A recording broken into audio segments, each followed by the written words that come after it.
Estamos próximo a um acordo, estamos muito distante de um acordo, é possível um acordo? Qual é a sua análise, Jaime? Fabiola, não há saída para essa crise trágica que não seja um acordo político, que não seja um acordo diplomático. Não há solução militar para essa questão. Além do mais, é inadmissível a gente testemunhar cenas como foram mostradas recentemente, 30 anos depois do fim da Guerra Fria, décadas depois do fim da Segunda Guerra Mundial. Em 1989, Fabiola, quando caiu o Muro de Berlim, nós imaginávamos um mundo em que a competição entre as grandes potências se daria essencialmente no plano econômico e que os traumas e os preços que foram pagos pela comunidade internacional em função de tantos derramamentos de sangue, que isso ficaria para trás.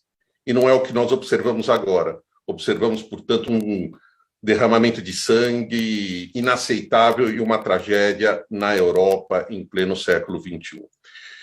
Agora, quais são as possibilidades, quais são os caminhos para se chegar a esse acordo? Nós observamos, no começo dessa semana, um encontro entre representantes da Rússia e da Ucrânia, numa primeira rodada que não trouxe resultados concretos, nem mesmo uma agenda para uma segunda rodada de negociações, que deve acontecer em meio a um avanço, a uma escalada militar cada vez mais intensa. Eu tenho a convicção de que é fundamental haver também uma participação estrangeira nesse processo diplomático.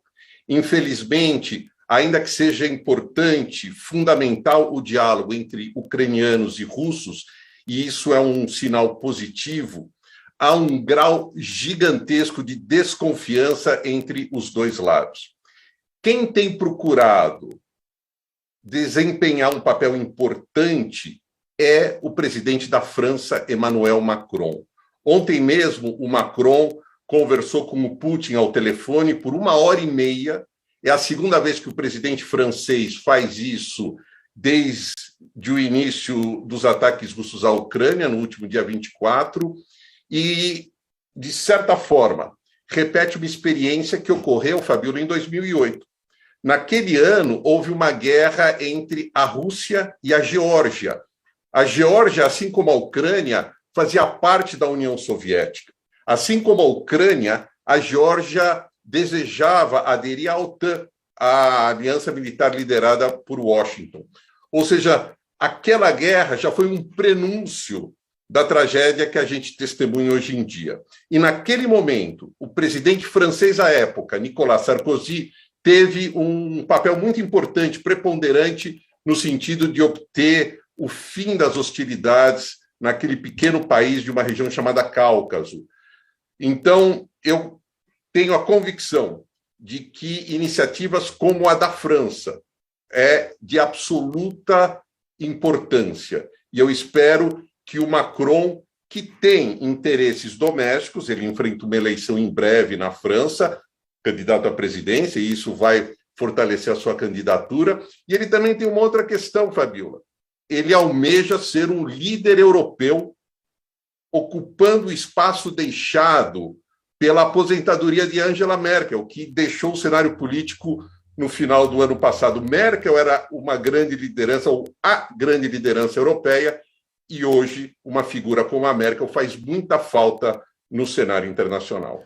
Jaime, eu estava acompanhando nos últimos dias, as pessoas têm muita dúvida em relação aos motivos dessa guerra e as justificativas que estão sendo apresentadas por Moscou, né, por Vladimir Putin.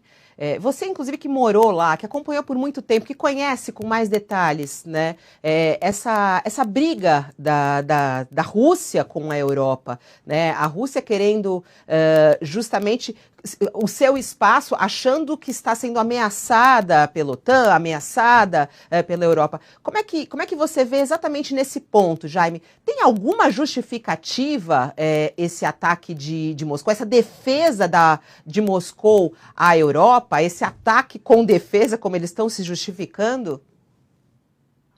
Bom, primeiro, eu acho que nunca há justificativa para ações militares contra civis.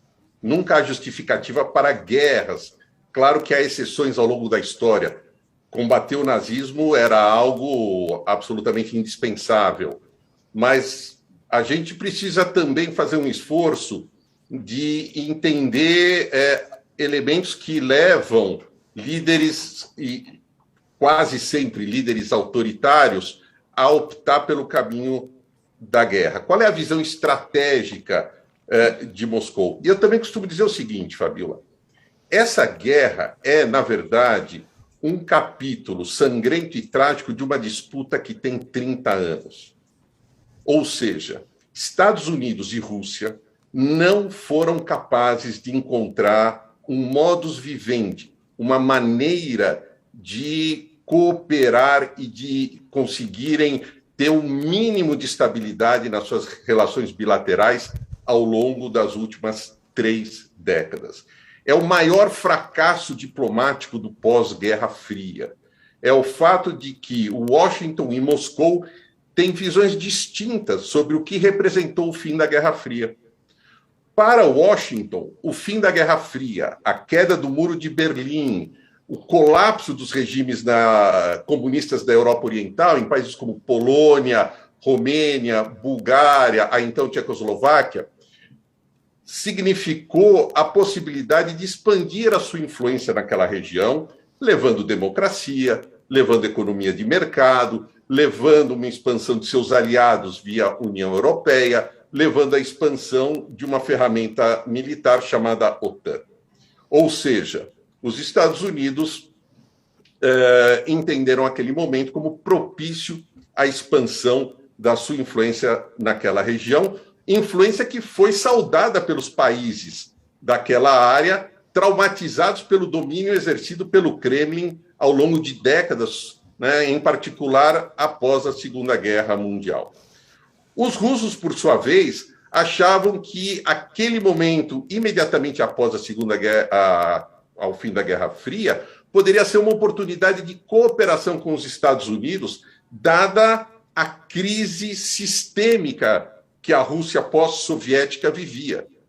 Ou seja, os russos optam por tentar uma relação com os Estados Unidos a partir de uma posição de fragilidade. A Rússia vivia uma gigantesca crise econômica e social. Ou seja, cada lado leu o momento histórico de uma maneira distinta. E, portanto, esse conflito ele se arrasta há 3 décadas e já gerou uma outra guerra, como a que eu acabei de mencionar, a de 2008 na Geórgia. É trágico que nem a Casa Branca, nem o Kremlin tenham sido capazes de produzir um acordo político para estabilizar aquela região até agora, Fabíola.